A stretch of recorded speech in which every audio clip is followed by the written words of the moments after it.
Okay, so if we have these problems, if we're really having a problem with the shit, right? With pooping, right? If we're suffering from bathroom anxiety, we can't figure out where to go because we need a map of all the bathrooms in the place before we'll commit to going anywhere. If you're suffering with those kind of problems, what is the first step you can take? Now for me, there are really 3 steps I want to talk about, but the first step is really to keep some kind of a food diary. And in the food diary, we're going to be listing the foods that we eat. So I want you to, if you're using a phone, I want you to take a picture of every meal that you eat. Not just meals, snacks, drinks, everything that goes in your mouth. I want you to take a picture of it before it goes in your mouth. And I want you to note it. At the end of the day, I want you to look at that.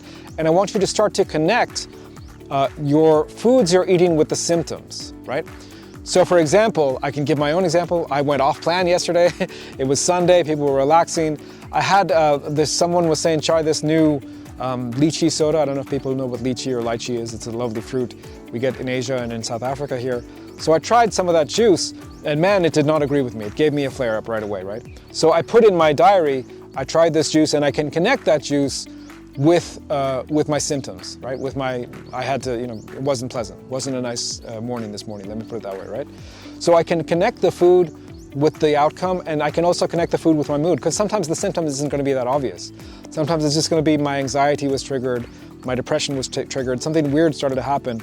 And then slowly looking at over the course of weeks and days and weeks, we can begin to put together patterns and begin to say this food is causing me this problem, therefore I should start to avoid that food. So that's the first list, trigger foods.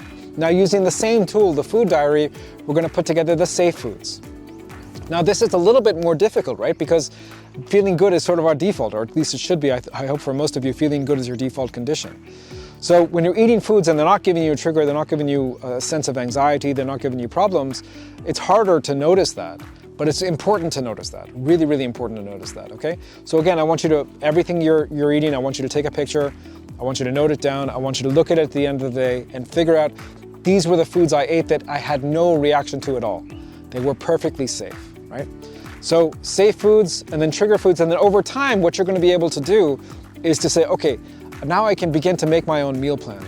I can get rid of the trigger foods, I can eat the safe foods, and that's what's gonna do. And maybe you'll be able to reintroduce some of the trigger foods at some later point, right?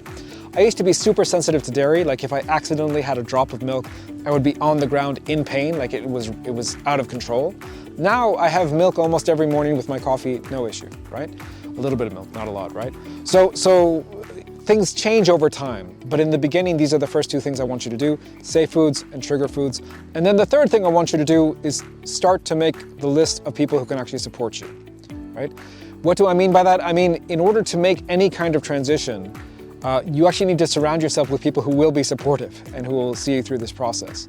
And if you don't, and of course, you know, it's not easy for most of us because most of the times you're surrounded by people who encouraged whatever lifestyle you're living right now, right? I'm not to blame anyone, but for example, if every Sunday I have ice cream with my best friend, and then I find out that ice cream is one of my trigger foods, as I imagine it would be for most people. Ice cream would be a pretty big trigger.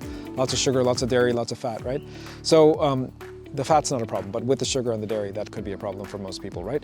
So if you're having ice cream every Sunday, it's a trigger food, but it's the behavior you had with this friend, then you have to talk with the friend and see if he's gonna be supportive, right? Or she's gonna be supportive. So some things to consider there. You should also know that if you do all these things, you're definitely gonna make progress, but there's a shortcut. So for me to solve my problems, it took me some of my problems took me maybe 6 months, some took me years, some like a number of years, 7, 8 years, right?